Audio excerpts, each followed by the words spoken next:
திருப்பூர் மாவட்டம் உடுமலை மாரியம்மன் கோயில் தேர் திருவிழாவானது வருடந்தோறும் சிறப்பாக கொண்டாடப்பட்டு வருகிறது. இவ்வாண்டும் ஏப்ரல் 1ஆம் தேதி நோன்பு சாட்டப்பட்டது. நோன்பு சாட்டப்பட்டதுடன் 8ஆம் தேதி கம்பம் போடப்பட்டது.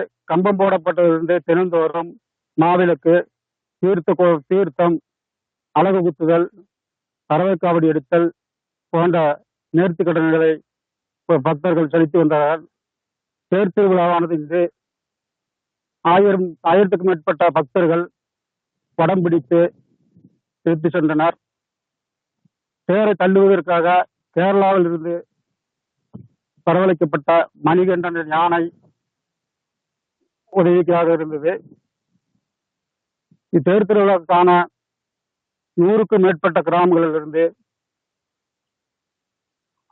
50,000 முதல் 1,00,000 பக்தர்கள் வரை கலந்து கொண்டார்கள். உடுமலையில்